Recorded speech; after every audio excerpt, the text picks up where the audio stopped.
This week, we sit down with C-suite leaders of the Mall Street, a unique retail platform that wants to give brands the reach of a multi-brand destination without surrendering the one thing that every brand should own, the customer relationship. So welcome to Retail OCD. We're three operators who spent our careers inside of retail, and we're still obsessed with it. So I'm Deanne. I'm Josh. I think I'm Josh. I don't know. This morning, it's a different day, different week. It's Friday and it's okay, folks. I'm Barney, and I appreciate the folks here from the Mall Street joining us. We've got Colleen Summers, the CRO. We've got Lori Lesh Valencia, the Chief Growth Officer. I think it's really interesting to start, before we even get into the origin story, it's interesting because Josh is very experienced in online marketplaces and Amazon product, and the Mall Street is a really interesting take and solution for connecting brands with the customer, with transparency, with good price. So it's a different world, a new world, a better world. But Josh, tell me about your experience from the marketplace, and we can ask Claudia, Lori, the origin story and go from there. Yeah, look, the reality is, the number one challenge for brands, luxury to mass, has been really where you put your inventory, right? And where you sell. The biggest hurdle that, as I've seen over my career, I've been doing this for 31 years. I started out as an e-commerce developer and worked my way into retail and consumer brands, mostly launching D2C and retail store operations, and a mixture between traditional selling and digital selling. Right now it's all about AI, but at the end of the day, it's about making sure you have inventory in the right space, right spot at the right time.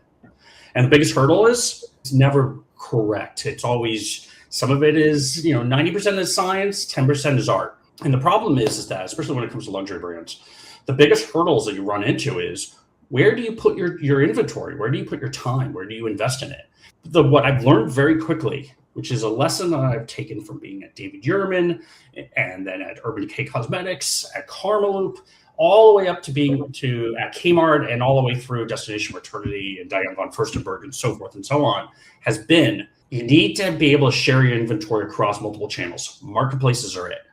And I think even from a small boutique luxury brands or aspirational luxury brands, it's extremely important. It's even more important because you're not going to do a full production run of that tens of thousands of units. It's not cost effective. So being able to leverage marketplaces really then gives you the opportunity to be able to offer one to many. It's huge in that regard, because now you can take a very small amount of inventory and spread it. And then you can really figure out where you're going to sell, where you're going to sell well. And more importantly, you don't have to tie up your inventory. Well, I think that absolutely is a valid point for brands being on marketplaces and the validity of that. But I think what has happened over time, and what Deanne pointed to at the beginning, and what I think the Mall Street is trying to solve, is the problem of disconnection and lack of transparency, lack of control over the brand messaging and the relationship with the customer.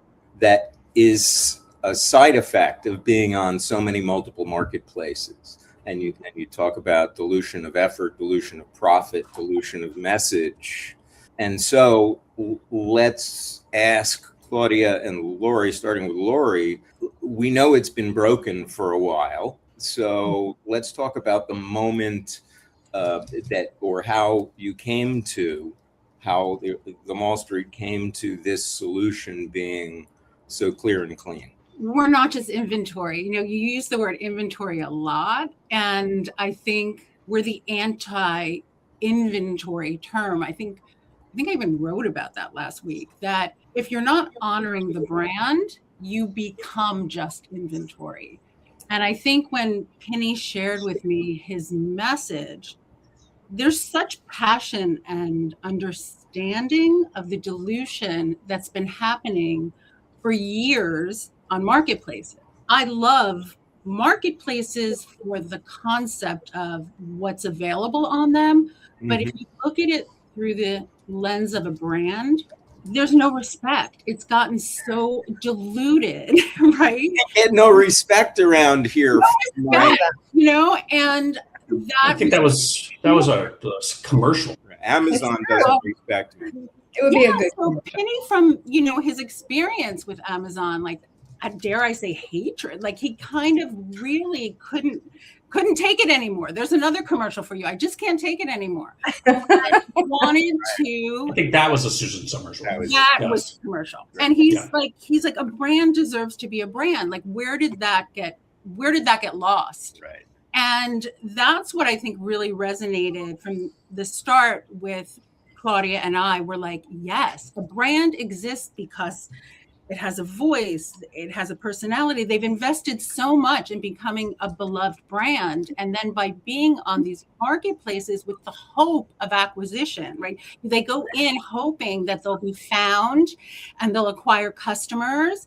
And that's gotten completely lost because they don't own the customers. They don't migrate off. They don't. And the keyword search is, I might be looking for brand XYZ and belts, but you're really never getting the brand experience. Exactly. So there's many factors, but like, if we just start with that concept alone, that a brand exists to be a brand and serve their consumer, you go to these marketplaces with this aspiration of acquiring new customers, being respected, taking it through the process, and then through the way marketplaces either discount, charge for placement, take a big percentage, like all of that. Right. It's not what you eat, it's what sticks to your ribs, as they say, in terms of profit. I think from a perspective of somebody who, and I think many of us have been involved, Deanne certainly, and Josh, in AI for a while, and the technology and COVID and all of that, we're wanting to return to human, just like we're wanting to return to the brand and that experience. And so that to me resonates. But let's talk about this new infrastructure, or what you're changing that allows brands to connect in a different way. Yeah, Claudia, you want to take that? Yeah, so I think, just to echo what Laurie said, and thinking about the mandate that we received from Penny, is really the Mall Street is an answer to the opposite of Amazon and the opposite of what traditional marketplaces, and also the same mistakes that retail stores have made. Retail stores, especially luxury brands, initially were always the most hesitant to go on marketplaces, even on their own D2C. The reason being, they knew their experience was in a footprint within a store or an advert that you experienced. So they couldn't get their own online right. Marketplaces provided an environment for everyone to play in, but they had no ownership. And then the customer is not going into store. The customer is not really satisfied with what they're receiving online by D2C. And the marketplaces ultimately end up kind of hijacking the brands. So that's why everything's broken. Penny gave us a really clear mandate. Let's correct online retail. And the Mall Street is a multi-brand destination. We actually move away from saying the word marketplace because I think it immediately sounds diminutive at this point. Mm-hmm. And a multi-brand destination is something that really hasn't been experienced in the way that you would walk down a mall or a high street. The brands can play together. Now, we have fantastic search if you want to go and look brand by brand, but if you want to find an outfit or a style or a look, that's where we also become a concierge, a stylist, and super efficient. So you can experience the brand as the brand wishes. We have no desire to dictate the brand how they do their job. And as a shopper, you actually get to find either what you know you want or what you didn't know you wanted and discover new brands. So in essence, that's the purpose of the Mall Street. Yeah, the idea of the word marketplace has the commoditization, as I think Laurie said, or maybe it was both of you, what happens when you exist in a marketplace, in multiple marketplaces, and you're a luxury brand, and then all of a sudden you're shopping for price. You've completely disconnected from the brand experience. You're trying to have that in the back of your head, but it's really not an emotional connection anymore. It's also a race to the bottom. It's almost like you're shorting your brand and your product like it is a stock. And I think that's the ultimate thing that's completely wrong. And the biggest purpose as well that we try to stick to is a MAP pricing, because that's better for the brand, it's better for the shopper, and we really want to be the antithesis of these bargain basement Shein, ASOS, which serve a place. Are you aware of Shein just recently got into very, very hot water by showing their pricing algorithm as having been through it themselves? And actually, it's so funny because the conversations that we're having with brands right now, we had one particularly interesting one yesterday that couldn't believe that we were prepared and willing to give the data that we find that people are searching within our platform. And why would we not? It helps them be their best and it helps serve the customer the best. So that is just number one, a no-brainer. So we are truly unbiased. And if we can be a democracy of any sort, which, you know, who knows, this is at least a place that we can do this in a retail perspective. Talked in the past too about the consequences of the other platforms hoarding that data to themselves. It allows them then to go down the road of creating dupes and private labels. They cannibalize themselves and they wonder why they have bad relationships with the brands and the marketplaces. So it's a self-fulfilling prophecy, and we're just trying to do something that is chic, that is universal for everybody, but ahead of its time. And I think that what we're going to do is going to pioneer and totally correct everything that has kind of gone wrong, and hopefully bring some joy back to a shopping experience as well. I was just going to add from a brand perspective, and it's such a delight. Like, we've all been in this space for a long time. Brands are getting pitched all the time, right? So the guard's up from the start, and then we explain what we're doing. I had this conversation with the head of e-com the other day, and he told me that analyzed all of their third-party marketplaces, and across the board, they were just losing money, not breaking even, losing money. So he pulled them out of all of them. And then when I explained the Mall Street, he's like, wait, you're going to give me the customer file? Like, I'm going to get that? He's like, you're going to conquer the world. He's like, that alone. But then he went into this like, oh my God, you are now changing CAC. Like, you are going to be my acquisition channel. You're now going from a cost to actual acquisition. And hearing the excitement, you know, like having a brand like super excited and someone that really understood where it's going wrong and where this can really go right. To me, it's interesting as someone who comes from traditional consumer products and the wholesale and distributor and retailer reseller channel, and that if you're selling only through a distributor who owns the customer, you never have that relationship. And why wouldn't you want to invest in that relationship, especially if the platform is more profitable? So sooner you're on that platform, taking traffic away from the marketplaces, and back to my psychological view of this is the guilt by association in a marketplace of people expecting, oh, well, this guy's giving 70% off. Guys are not giving anything off. Yep. He pointed that out too. He said, you know, again, when he was talking about, you know, besides I've got to give my ad dollars, he was talking about then they'll be like, we're going on sale, want to participate? And you have to decide, do you want to be left out, or are you in the catalog or not in the catalog? And then when you're there, you know, but then you're losing money, and then you have to take that discount across the rest of your channels because you're lower priced there, you have to be lower priced here. So he's like, it just every which way hurts, you know?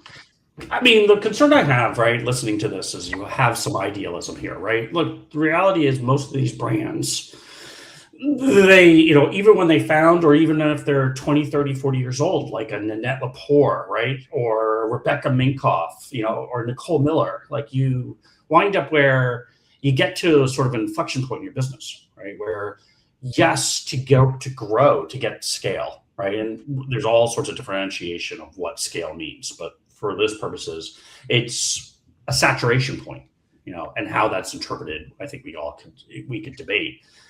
How do you navigate that with these companies, right? Like, we're not talking ones that are working out of their parents' basement, right? Or their, you know, living room. We're not talking those businesses. There's plenty of those out there, and they wind up in some cases being extremely successful models. But I guess my question is, how do you get to, in your model, where are you getting to helping a brand reach that ideal saturation point? And then saying, okay, now you've done it, here's the next step. Where, how are you approaching something along those lines? I think the point of the mall street is, and Penny actually makes this point very well, if you know you want to go and buy a pair of Nike sneakers or a pair of Hoka sneakers, and you know pretty much exactly what you want, you're probably initially going to go to the D2C. Perhaps there's a new style, etc. If you are unsure exactly what you want, and this is where the mall street supports D2C and perhaps also reinvigorates B&M, with the mall street, you can come and potentially be a net new acquisition for the brand, as well as a net new acquisition for a product line or a SKU. Some brands, one of the questions have said, well, how does this take away from our D2C? And in fact, it creates net new acquisition, as well as being able to perhaps multi-buy more than you would, bundle, but certainly experience brands not in silos. I think it's a different style of playing ground. And as we move forwards with the mall street, the data will dictate the response. Like, we're not trying to say this will forever be unbiased. It will be unbiased by adverts. And the data will then inform the brand, the consumer, and us. How do we do this better so that we're on a sliding scale up, not a race to the bottom? I mean, Claudia, looking at your background, right? You had time at Xbox, right? Which is, I looked at your LinkedIn before and I was like, holy crap, she's at Xbox. This is awesome. How do you make that leap, right? Like, obviously, Xbox's gaming and online gaming is unbelievably is both awesome, right? Well, the fact is they went from the old Intellivisions and Ataris of the world to, sort of the gaming where they're renting out, Cowboy Stadium and using the Jumbotron to play games on all four sides. But how do you make that leap? Like, obviously you've touched that really, passionate crowd at the Xbox world all the way into the luxury side. How do you make that leap? Like, how did you come to where you are today? Well, I think, Xbox is quite unique. And I think what Xbox did is it created gaming as a part of a lifestyle. And that's what I understood right away with that brief. It activated that brand in a couple of key locations. The European launch, which I handled, was actually activated as what you would now call an experience, a pop-up in a festival style environment. And the nightclubs, the press, the way that was constructed was about the location of where this gaming experience was. And so you're getting people to buy into a community. And I kind of live and die on this hill. You build a community and then you show them things they didn't know that they already wanted.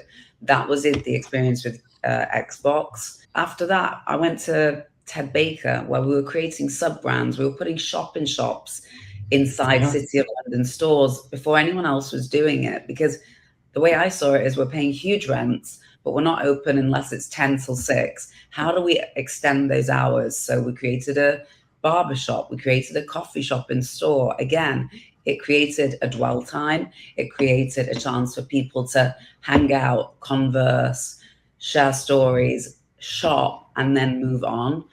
And I saw the way brands were going into experience, lifestyle, culture, pop-up.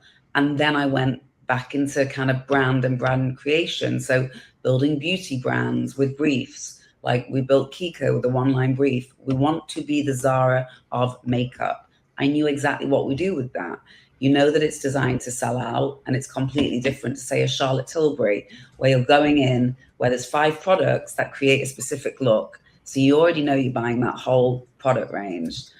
The one common thread and what I've always seen and been on the crest of a wave of is what is next and new, and how do you create something next and new, but around an experience and a community. And I always say this with Penny and Laurie as we continue to discuss the mall street is, how are we going to market this ourselves? And we'll do it with the brands. We'll do it with community. We'll do it with a brand council. And we're going to do it in a way, a bit like how we started any movement, with a community approach that serves, protects a brand, and kind of makes everyone their best selves. So it might sound a little bit pious, but I think that we're onto something very special. Yeah, I think it's that creating that environment, that ecosystem of the brands that can live together, and the consumers that again want to have that experience of shopping at the mall and walking in an environment digitally where they know what they're getting and who they're getting it from. Well, do you think that luxury brands, premium brands, have they changed much over the years? They've changed exponentially, absolutely. And, you know, there is such a different swathe of brands that have purely popped up luxury on D2C, brands like Fleur de Mal, brands like a Kiki Mondepass, these high-end luxury brands that are also very high touch and high quality, yet they've launched their whole brand and their entire SKUs primarily online without someone being able to touch it, smell it, try it on, which is a little bit like what we did first selling things like Tom Ford Beauty online. You couldn't try on the makeup, but we had to translate an experience or create a desire. And I think that's still going to continue. Yes, Deanne, luxury, premium, D2C, own labels are changing constantly. And that's what the mall street is. We don't really have to explain what it does. It's a universal mall for everybody, but there will be hard and fast routes to you being a successful, happy shopper and a profitable brand at the end of it. I don't know about you, but how refreshing does it sound? I worked at Macy's, and I see what this does in allowing a brand to connect. You're starting with a select group of premium brands. You're able to peel brands off from the other marketplaces of the world because they see the value of it. And it's only going to continue to grow because it is such a more human shopping experience. Deanne, Well, it is. It's today. It's almost death by algorithm. You go online, you're looking for something, and it gives you what the advertisers push you towards, or your personal algorithm pushes you towards. And the delight and discovery is gone in life, and it's only getting worse. And if you go onto a Nordstrom website, it'll give you what Nordstrom wants to give you. If you go on to a Macy's website, it'll give you what Macy's wants to give you. So this is refreshing because it gives you all the brands, and it gives you a whole new way to discover something that is delightful, that isn't going to pin you into a corner with an algorithm. And so I think it's something, it like you said, it's like walking down the street of the mall. You now take back control over your shopping experience. And that's something that I think more websites need to understand. That's how customers want to shop, but they can only do that in person, in a physical environment. Now you're giving them a way to do it in a digital environment. And I think timing, I think like referencing that call, that once you go with things like this brand goes here, so you go there. And, that's what everyone's been doing with these different marketplaces. And I think it's reached a point where you've done it long enough to be like, why am I doing this? Like, this is not helping me. And you might say, well, there's no alternative, but now there will be an alternative. Then the reverse will happen, because then it will empower brands again to be like, well, I don't have to do this. Why can't you do what they're doing? So, and that's what we mean when we say we're starting a movement. Well, how do you go about curating the brands that are on your website, and how do you make the cut? Right. So first of all, you have to be map protected. That's incredibly important. Yeah. You also get the gift and kind of autonomy to operate in the exact same way as you would on your D2C or your in-store. And you have to be prepared to be around other brands that are friends. And you're basically going to be challenged to encourage shoppers to build looks rather than just buy items or pieces of brands. We really don't want to dictate to the brands anything other than that they stick to their MAP pricing. That is the number one thing. And Sometimes we're going to get some more of the high street level brands, some more of the premium, and as we grow, I'm sure more of the luxury, but the MAP protection and the fact that you cannot spend money with us to be raised above another brand, depending on how the customer, the guest is dictating the search. So that's really what it's going to take. But I think we've also taken a lot of time and effort to create a beautiful experience and framework that is incredibly modern. I don't think anyone's seen since never. And I think that's just infinitely exciting. And, you know, it's interesting. I was looking at the Swatch Audemars Piguet collaboration that's about to happen. They're only selling these Swatch watches with the, you know, the pop-up. They're only selling them in Manhattan at the store for it. But they've been an amazing example of where different channels within a brand should not be siloed. They've driven so much traffic to websites in advance so that people can find out what time, which store, when, and then they've physically got people back into store, and they've created excitement. And that's a great example of multi-channel retail. And I think we will distill something like that in a D2C experience. Oh my and God. That's our kind of movement. How are we still talking about improving omni-channel? Like how many Right. years can we talk about Crazy. get omni-channel right? And back to your original question, Dan, that was great, Claudia. But part of the movement is we're industry veterans. Everyone on this call, like I've been in this space a long time between brands and retailers. So we're excited to invite them. And with every other industry person we speak to, they're like, oh my God, I want to share this with my network. So I think we're going to, at least initially, it's this network effect of reaching these appropriate brands. Earlier, we were speaking about and anybody knows that's done business with a Macy's or a Bloomingdale's back in the day. And we did an episode recently on chargebacks. Chargebacks, yes. Ooh. Right? And Chargebacks. That's just one of those elements, whether it's a chargeback for advertising or promotion or bad logistics, or you had or returns, the hyphen in the wrong place on your invoice number, you know, whatever it was. And this is clean. It's not complicated, right? Can you speak to that? Because it seems like it's like, okay, set us up. There's some cost to do that, but it's not cash necessarily. You already have, and so how do you onboard somebody into this? You know, how is the financial structure of it? Sure. So I think the starting point with what we're doing now is we have a list of brands on our first launch list. On the tech side, it's really simple. There's a very clear onboarding process for the brands, depending on what platform they're on, how they connect to an API to the Mall Street. All of that is super simple. And then by way of the shopping experience, we've created something that doesn't particularly need to be explained. It's purely intuitive. You see the text box, you begin. So at every point, there's no great magic tricks. It's just make it make sense, make it work really simply, and help us on board and experience fast.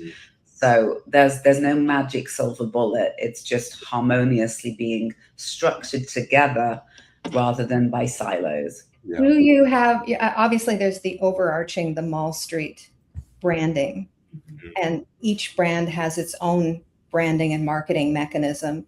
How do you integrate those and how do you help each other? So we will use the brand's own assets from their latest collections that they will sign off. We do not get involved with changing that. Our format that we're building will be modular and will adapt, but the Mall Street in itself will have very clear messages and some subliminal that intuitively tell you what you need to do next. But we're not changing the creative of the brands. We're enhancing what their creative is, providing them with data on what has worked and what has not, and proof with the pudding of conversions and sales. So we're not trying to create different brands under different shop headers like a My Teresa, like a Net-a-Porter. It's much more intuitive and it's designed for a wider experience. So they can retain their own personality and their own brand. Retain their own personality. Data to help them enhance that. And they invest so much in that, right? So give it another amplification. And I think even now, more than ever, they're producing content that they want out. Well, and I think that's a really important point because agentic commerce is coming. And I don't know how much you're ramping up yet to accommodate agentic commerce, obviously tagging items and helping to get products tagged for GEO, for agentic readability, as we say.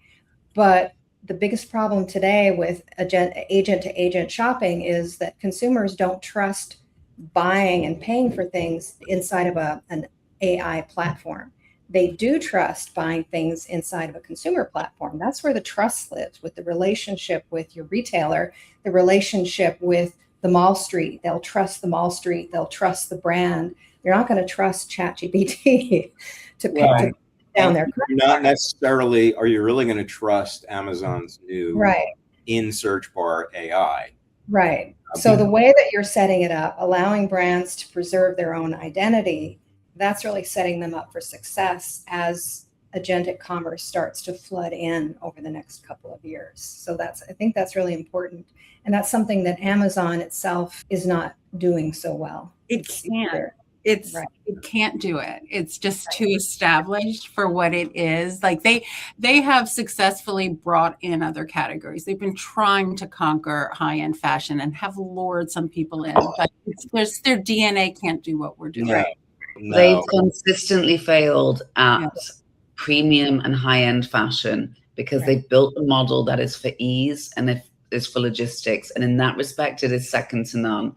Yeah. And I know many people that have gone in trying to actually create that fashion district within Amazon, and it will never work until they actually are able to present a brand rather than spearhead it with a dupe or spearhead it with a cheaper version. Because as we all know, Amazon doesn't make money on the product. It makes money on the advertising.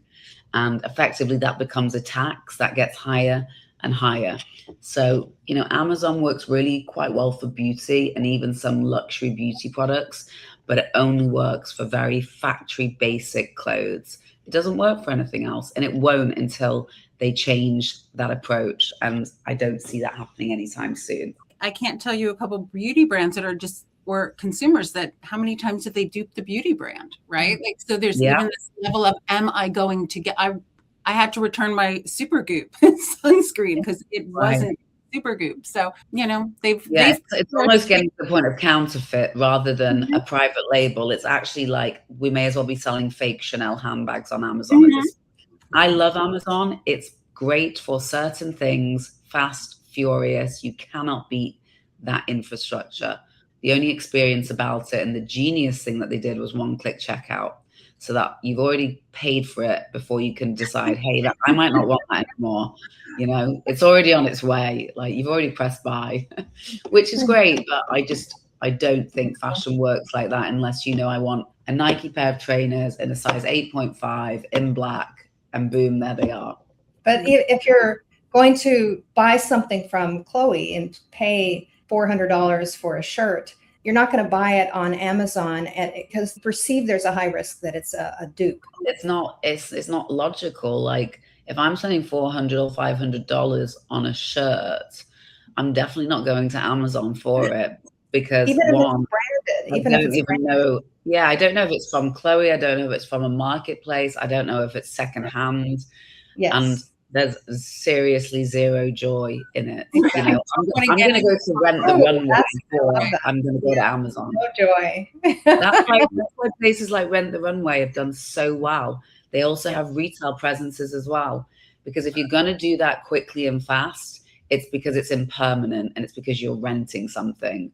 And I think that's a whole other conversation, is that kind of non-ownership economy of clothes and bags and luxury items. Speaking of joy, you mentioned concierge, the service that you provide. I'd love to know a little bit more about that, because that's something very unique to a platform, a shopping platform. Can you talk a little bit about that? Sure. So I think, Deanne, you touched on it when you talked about agentic commerce. And I think, to be really clear, we are very much an AI agentic commerce enabled foot first platform.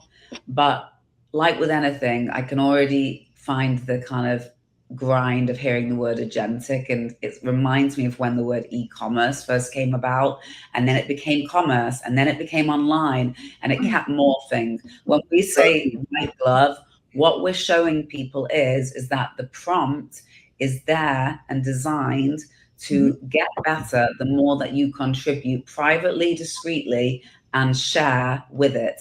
And that's where it becomes a concierge rather than an agent. That's where it becomes white glove rather than Amazon throwing you your box down the road kind of thing. That's the difference. Oh, I love that. So you can actually shape out an outfit through prompt descriptions. Of and course, it will and you get to know what Laurie or Barney or Deanne likes.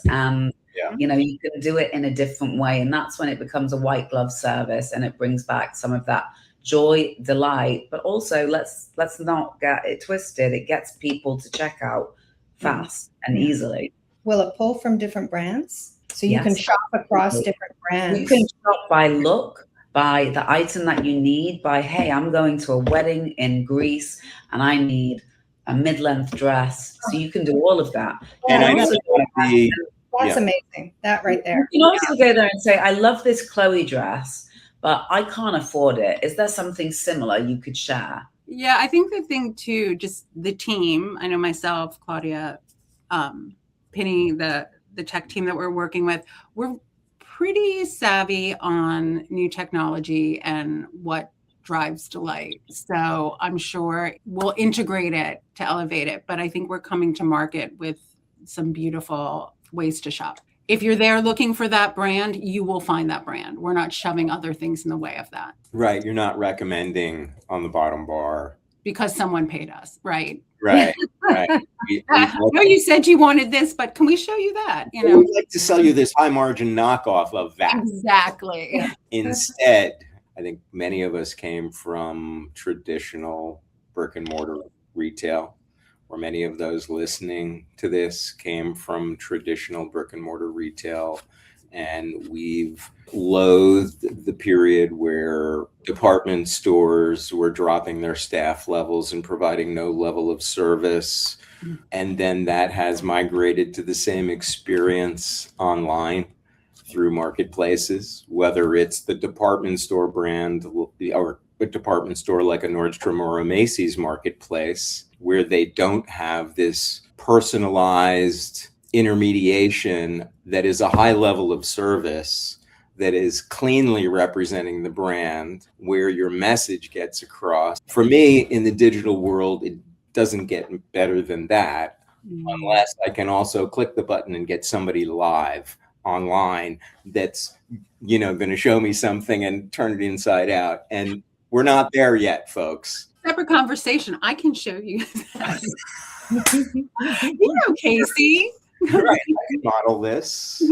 Is there any brand that you can think of today that's doing customer ownership correctly? Absolutely. The ones that are doing it correctly, in my mind, are, okay, if we take a luxury brand that's reasonably new, someone like a Jacquemus, who are doing the most incredible creative artistic shows, stories that are collections, and they are completely doing in-store, they're doing beach pop-ups, they're doing online, and they're doing it harmoniously. And somehow, even without them ramming their name down your throat, by design, you know it's Jacquemus, and that's when you've done something well. Like Hermes, you still know it's Hermes. Hermes's D2C has got better. It's not their primary channel, and they own everything. So they're doing it really well. And then I think some of the more premium brands that are doing it well are certainly once upon a time brands like Supreme that purely based it on the drop model. And, you know, ownership means more than just kind of clinging on to something. It actually means letting something run wild and letting your brand and your product and your customer experience in the wild, at home and on holiday. And that's kind of what the different channels are. So I think more and more you're going to see very interesting brands take ownership, and you're quickly seeing brands like why Nike have got a trouble. Nike's biggest competition right now is Crocs. How unbelievable is that? It should be Hoka.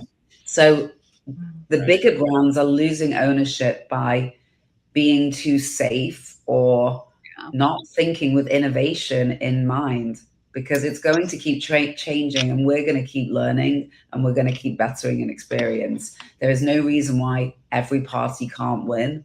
And I think that's what we're trying to bring to the Mall Street. I love that, the brands you mentioned so much as well. And this has really nothing to do with what we're talking about, other than some brand retail folks talking about what they love in the moment. And what I love about that is the extension into where their customers live or vacation or do that. All the hospitality, like integrations that are going on at hotels and restaurants.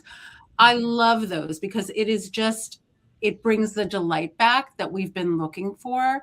I think, again, it could be another whole conversation if we want to have it, but I am so feeling this analog moment, this like sense of, even though we're so immersed in AI, this kind of longing for just something to touch and feels real. So that gets me quite excited. Well, Deanne knows I come from hospitality. I cut my teeth in food and beverage and Hyatt hotels in front of the house and that executive end of things as well. And, you know, retail is hospitality. Hospitality is retail.